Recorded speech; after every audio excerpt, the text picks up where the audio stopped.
Greetings, what's up, and well met. I'm Jacob, and this is D&D's Nuts. Today we are talking about mass combat. Have you been in a position where you need to run a mass combat situation only to find that the rules are essentially non-existent? Have you browsed endless Reddit threads and checked out endless YouTube videos only to keep hearing the same things? Use a skill challenge, or just have the battle set in a battle. Don't actually do the battle, just do the battle in a setting of a battle where the battle's here in the... These can all work, but they're not really what I was going for. See, I wanted the players to be part of the battle, to really fight in it, as combatants, as leaders. Think...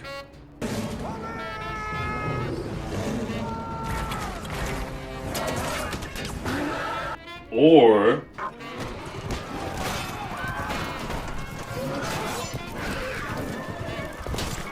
even this. I couldn't find a system for what I wanted to accomplish anywhere, so I made Neo. I've included a link to the free, yes, free PDF down in the description below, and now let me give you a quick overview of the whole system and show you a quick demo in our Foundry VTT game. Let's kick things off with the basics, first of which being sections.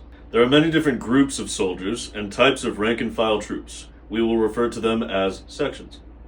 Each section has a movement and an action on each of its turns. Actions typically consist of moving again, making an attack, or taking a defensive stance. These actions they will vary for each type of section depending on which type of troop they are, and we'll cover that more in depth later on. Alright, next basic section is auto-hitting. So, for the purpose of this whole mass combat system, any and all attacks auto-hit. So all attacks or spells against enemy sections will auto-hit. I mean, if a big group of soldiers is shooting at another big group of soldiers, it's going to be pretty hard for them to miss, is my thinking. Streamlines the whole process. Alright, next basic is morale. Each section has morale. Certain circumstances can lead a unit to making a morale check, such as when a section is brought below half of its total hit points, or when they fail a save against an ability that prompts a morale check.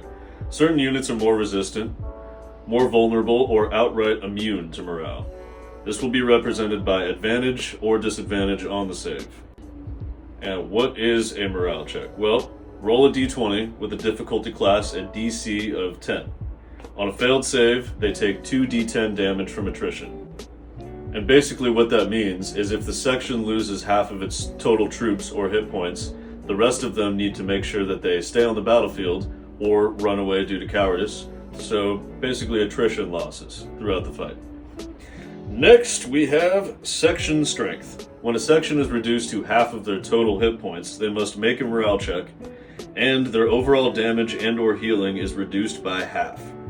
So if the section is brought back above half strength, they recover their full damage or healing profiles. So what this replicates is as the section gets reduced to half of their manpower, they're dishing out half of the amount of damage or healing they would have been if they were whole. Alright, enough with the basics, let's get into the meat and potatoes. What's potatoes, precious? Leaders. So allied leaders. The leaders of the allied sections will be the player characters. This is how we will achieve involving the players in the actual battle itself. They are each given a certain amount of sections to command based on what you have available. Here's an example. If you have 8 sections of infantry and 4 player characters, each player would get to command 2 of those sections on their turn. On the player character's turn, they can act normally. Those standard attacks typically aren't going to be as strong as the attacks of the troops they're leading. Or they can choose to use a skill, item, anything at their disposal to achieve a desired effect. It will be up to the DM's discretion what is acceptable, but here are some examples. The ranger uses their knowledge of archery to act as an example that their troops can follow. Given a successful attack roll, ability check, or something of the like, the archers fall in line and sync up to the ranger's expert rhythm. So if the ranger succeeds on a check, say it's an attack roll and it exceeds on the DC you give it, then the section can now fire an additional time as they lock in with their ranger's expert rhythm as they fire their arrows. Archers! The wizard casts a spell of major illusion to create a terrifying beast, seemingly headed towards an enemy section. So that section would immediately be prompted to take a morale check, which means they have to do the DC 10 morale check we talked about earlier, take 2d10 damage, blah blah blah. There we go. The next example I got is a barbarian uses an intimidation check to work their infantry they're commanding into a frenzy of intimidating shouts, whoops, and hollers. With a successful intimidation check, a nearby enemy unit must use their action to move or be forced to hold position. Those are just a few examples, but the possibilities are pretty much endless. Ultimately, what is and is not acceptable is up to the DM, but what else is new? We're deciding everything else already, so I might as well add some shit to the list.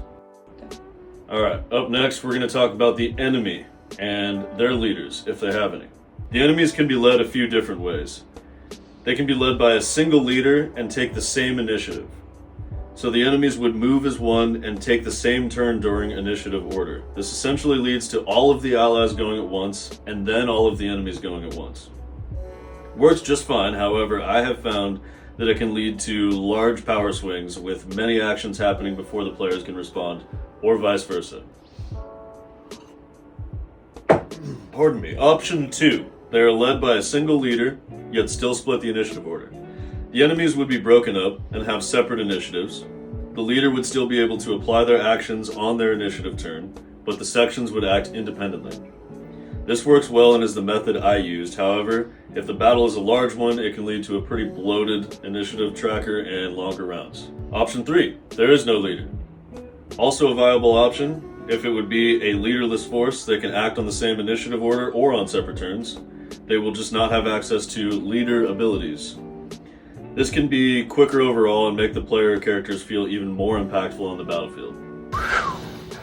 And that's essentially the whole system. So next, let's go over one of the stat blocks I made, and then we'll talk about a few of the other ones and kind of go over that. So let's get one up on the screen here. Human infantry. So you'll notice that we got hit points 200, speed 30. There is no attribute points because I find that they are unnecessary in this case. There's a few condition immunities just to help it kind of, stay streamlined and roll so you don't have entire sections of infantry, dozens, perhaps hundreds of people getting paralyzed in place by a simple spell. So we'll continue down its stat block here. We got steadfast. So if this group of human infantry needs to make any morale checks, they would make that with advantage. So they can use their movement and their one action. So one of their actions could be a coordinated attack in which the unit uses its action to perform a coordinated frontline attack. Inflicting as much damage as possible but leaving the unit more exposed to damage. Alternatively, they could use their action to shield wall. So the unit uses its action to gain resistance to all damage until the start of its next turn. Now you'll notice another action here, coordinated attack, half strength. So if the section was reduced to half of its total HP or less, they would use that profile if they were to attack. Alright, let's get the human militia archers up over here. Thanks, Jarvis. Alright, so you'll notice that this group is very similar to the human infantry we're looking at. However, they are untrained, so this unit makes morale saves with disadvantage.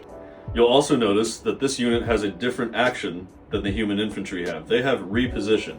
So they can use their move just same as any other section, but they can use their action to then move again with their reposition action.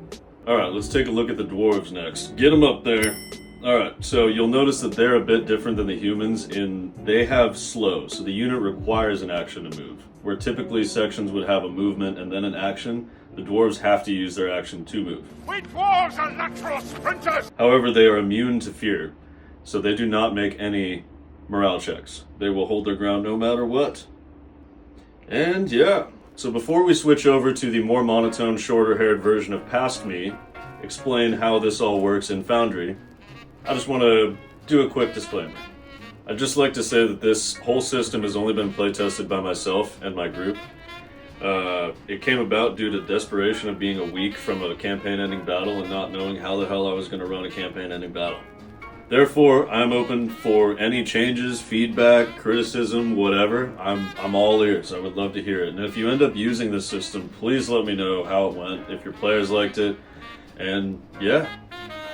So, without further ado, let's let past me take it away. Alright, so here we are in Foundry. This is what I'm using to showcase it because this is what our group actually used and this is what I ran it on.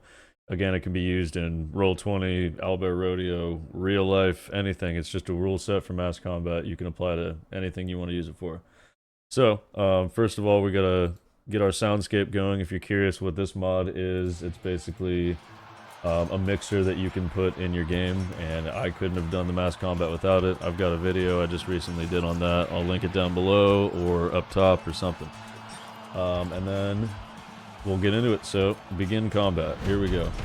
Alright, you'll notice in the initiative order that we currently only have allied player characters, not allied sections, and this is because the sections are assigned to the player characters. So when it's the player character's turn, they will go and their sections will go, as we'll see with Arendor here, who's starting.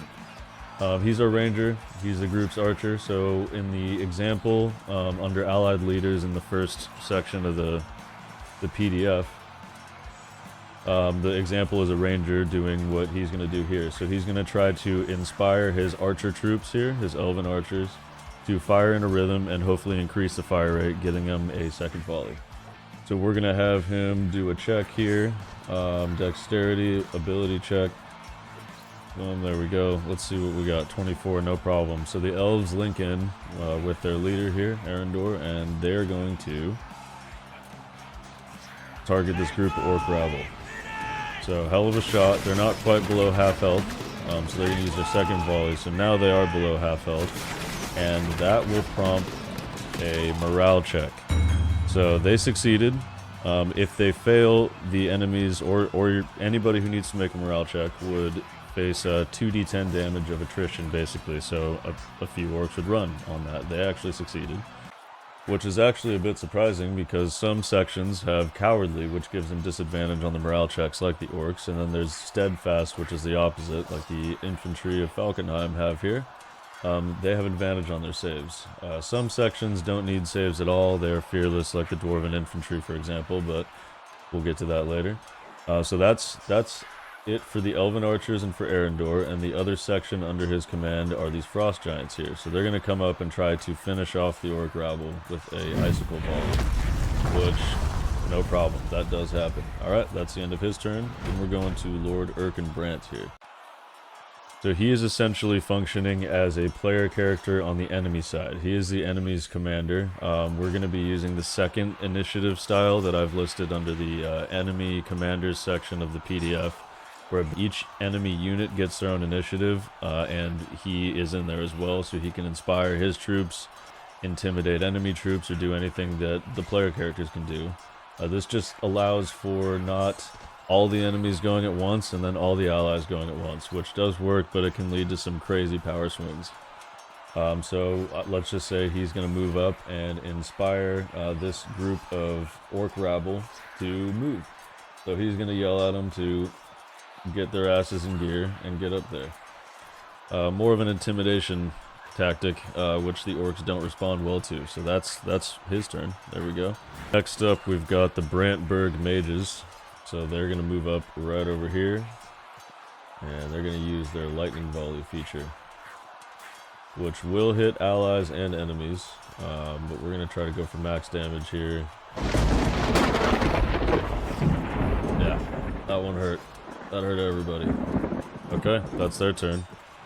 And you can see once you kind of get in the rhythm, it's really easy to get rolling, and it does not take too long. It kind of seems like a normal combat with some different rules. So they're going to use run since they don't have ranged weapons and they're not in range. That'll allow them to move again. We'll go to the orc rabble, and they're going to do the exact same, which will get them in range of the allied troops here. So we got our second player character up on the allied side, Tron Davius. He's in command of these two troops. So we'll have the infantry here. Instead of taking an attack, they're going to form more of a front shield wall. So they're going to do that. That will give them resistance to all incoming damage until the start of their next turn, which is one of the actions that they can choose to make instead of attacking. A lot of these sections have certain capabilities like that. If they don't have a hunker down ability, they probably have a move twice ability, something like that. and he's also got charge of these war clerics here. They can attack and heal. In this case, we've got some wounded allies, so they're going to move up over here, target these wounded militia, and see if we can get them healed up. There we go. So they're back in the fight, no problem, back above half health. On their turn, since they're below half health, they would have had to do the morale check, and since they're militia, they're disorganized, they would do it at disadvantage. So we could keep going and rolling through this whole battle, but essentially you've seen how it works. It can all be reflavored to match whatever setting you guys would like. I found that it was easy to explain and run through a quick demo before we actually got into the battle with the players. They were able to pick it up fine. Most importantly, it was fun for everybody. And at the end of the day, that's why we're all doing this. So yeah, that's the main, that's kind of how it works.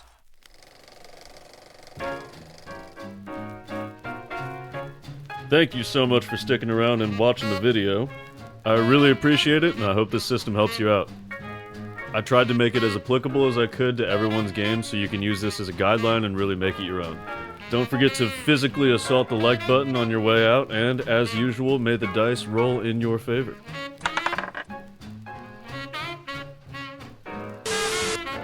I quit, eh? Or even.